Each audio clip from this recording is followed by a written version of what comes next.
All right, so the Panthers are back in action tomorrow. They're on this road trip. They're in Ottawa. We got the playoffs right around the corner, so we check in with our pal, all-time Panther great, Ed Jovanovski, here with us. Jovo, always good to talk to you. Thanks for hanging out with us. And look, I've been getting a lot of messages from listeners of my show, Panther fans, and they want me to tell them, ZASLOW, make us feel better about the Panthers right now.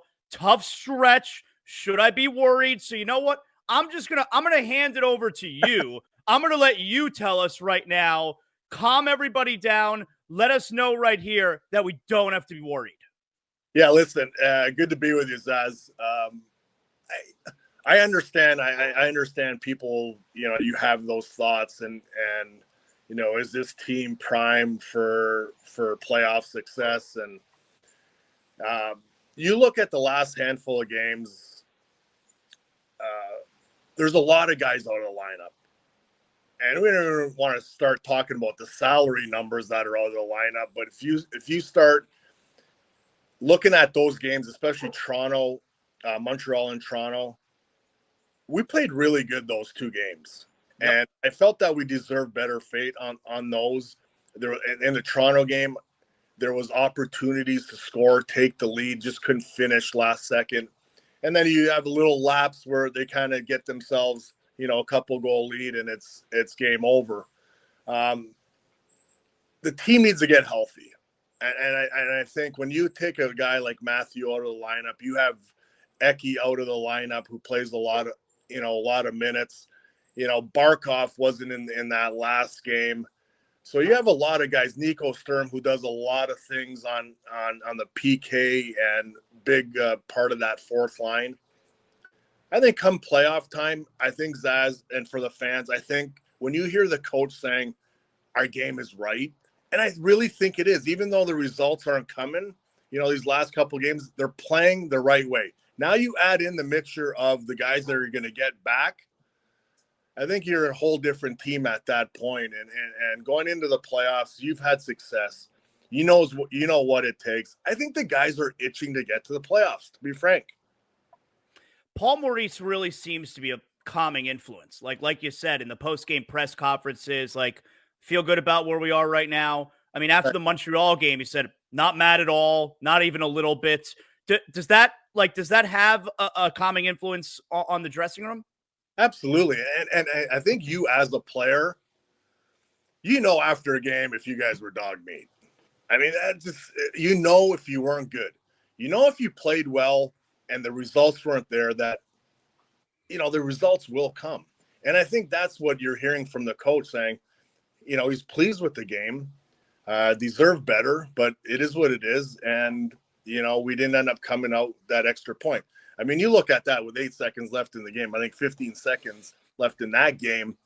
Man, the puck was behind the Montreal net. So, I mean, just how quick things happen like that. And I think for this group, being connected is the main thing. And I think they are. And I think they're just itching to, like I said earlier, they're just itching to get to the playoffs. How much time do they need to get going? If Tkachuk is ready game 1 of the playoffs and Ekblad will be ready game 3 of the playoffs, who knows when Cooley returns? Maybe it's a game or two before the playoffs. Are we just off and running when these guys get back in the lineup? Because if they're returning game 1 of the playoffs, don't really have any time to lose.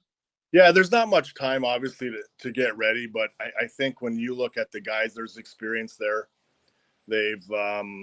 There obviously would have been skating and practicing and trying to get the best you can at practice and all the things that you need to be ready for a game. I understand it's not the same.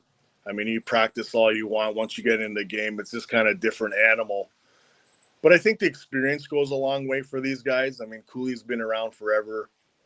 Matthew's a long, young pro. These guys have experienced it, so knows what it takes. I mean, it'd be nice to get a handful of games in there before the playoffs, but we know in some situations it ain't possible. But I'm certainly excited to see when they have the full group back in, how they move forward with it. How great has Seth Jones been? Well, I tell you what, Zaz, the last few games he's been beast, and I have said it on the broadcast that really ranting and raving about him at the end of the games. Is this what he does on the defensive side of things? He's a big body, covers a lot of ice. He's really good with the stick, and he can get up the ice. And I feel like right now that his offense is coming a little bit more. Might be the numbers might not be there each and every night, but the opportunities are. And I think that's all you want out of a guy like that. And he's munching a lot of minutes right now too. He's been so good. I mean, but really, like you said, on both ends, it feels like I don't know. Maybe I thought it would take him a little longer to get accustomed to what they do. But man, he's been incredible. Marchand, I know Coach Maurice mentioned recently he's kind of taken the same approach as he did with Tarasenko last year. What have you made of Marchand so far? I think that I think when you look at his first couple games. The overtime game where Bennett scored, I thought that third period in overtime, he was really buzzing around skating. You can see the excitement. And I think coming to a new situation is going to take a little bit, but I think Marchie's been around, the block obviously, and knows what to expect out of himself. So is he there yet?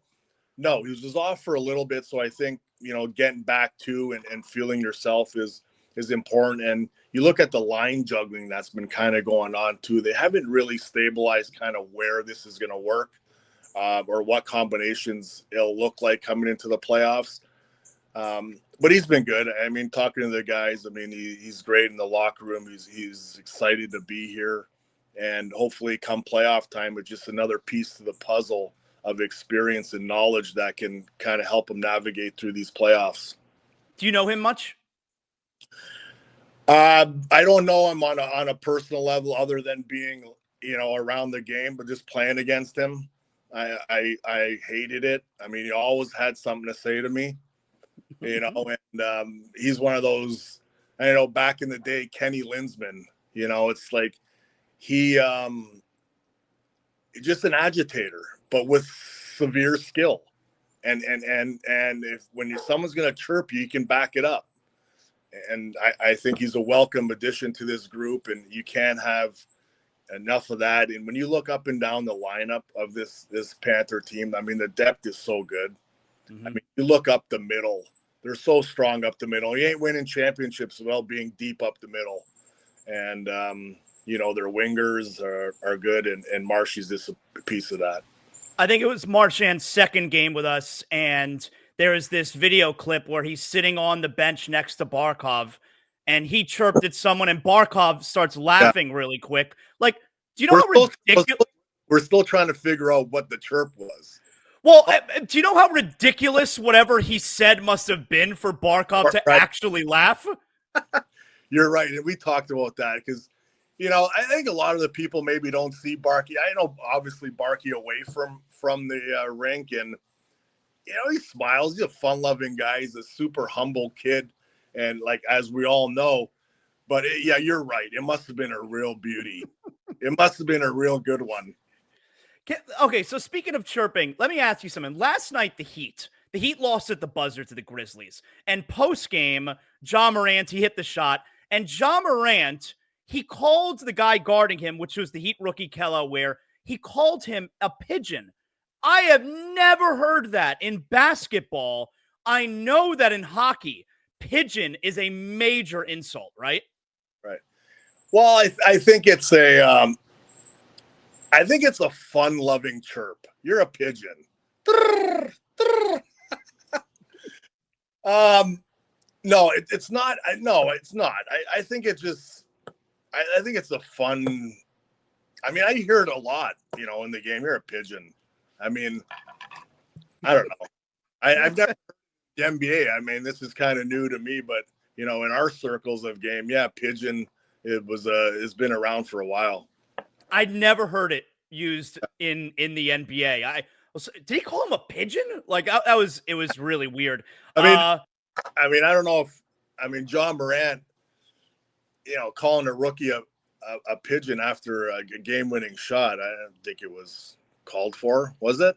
No, I don't. Kelaware didn't do anything wrong. He was guarding him. John Morant hit the shot. I don't feel like it was that big of a deal. It's weird. Give me some thoughts here, Jovo, on Ovechkin. He's 2 away. from tying Gretzky, obviously 3 away from the record. Your experience playing against Ovechkin? Well, I mean, early on, his career, and you hear a lot of, the talk about it, is his first half of, his career. I mean, he led the league in hits every year too. So he played this real strong North American game, and he would score goals. I mean, his enthusiasm, his passion for the game, you still see it now, in the hallway before they're going out. He's kind of leading, the song they're singing in the hallway there, ready to go out. But it's incredible what he's done. It's amazing to see where the games fall, a couple games apart. We're just exactly with being a couple behind a tie and 3 to break. He's only a couple games away from Wayne total games as well. So it's amazing in that aspect of it. But it's a lot of goals, man. It's a lot of goals. Did it a long time. Did it in so many different ways. It's great for the game. And we'll see. Jovo, what if he's a goal away? He's tied for the record.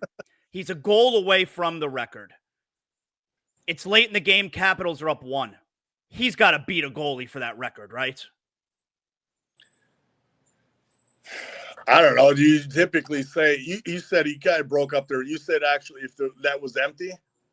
Yeah. He's tied for the record. They're up 1 late. The net's empty. Like, he's got to beat a goalie, right?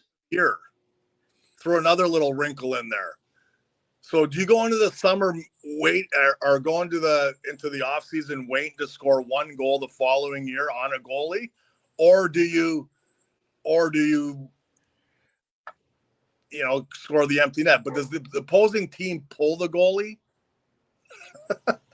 There's so many different scenarios that you think would play out, but is as in this business, they don't ask how, they just ask how many. So is what it is. Lastly, I want to leave you with something I saw a couple nights ago with the Capitals and Hurricanes. There was a fight, and the one guy from the Hurricanes. Oh yeah, Chatfield. Yes, he did a takedown, like he kind of stuck his leg, so the guy would trip over his leg. Big takedown. That looked like a very, very dangerous play to me. I did not like that. What do you think? Yeah, it was, I watched it over and over again, just to kind of, the angles weren't showing it until the last one where he kind of hooked his leg around there. Was he trying to do that? I don't know. I haven't seen what he said after that or even said anything. I don't feel like the respect is, I want to say this. I feel like the guys in the league respect each other and don't want to hurt each other. So right. I want to give him the benefit of the doubt and say, listen, this guy wasn't doing UFC style, because you see how McMichael went down, with his back and his head, very dangerous. No helmet. So it becomes a real issue there. Yeah, I don't know. I didn't like it either, Zaz. I didn't like the takedown. If that was the mindset, instead of kind of squaring up and just kind of letting them fly rather than trying to take down a guy. I mean, that's usually in hockey, you stand toe to toe and start wailing, and either you're both going to tire out, one's going to go down, and that way. But to kind of, bring him down in that fashion with the kind of skate lock behind him. I want to say that he didn't mean that, but there's an honor in fighting. Like, you're never actually trying to hurt the guy with your punches. Absolutely. I mean, back in my day, I've been punched and kind of been knocked down and not know where I was, and I've also got into fights where, I gave guys a concussion in a fight, and I'm not like, to this day, like, I still wonder kind of like the effect that had. One of the guys, was out for 4 months with a concussion.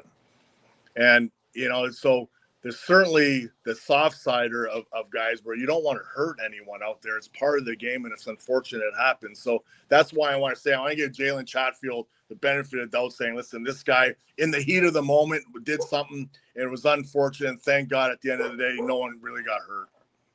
Jovo, excellent job as always. Appreciate you, man. We'll talk again in the playoffs, all right? All right.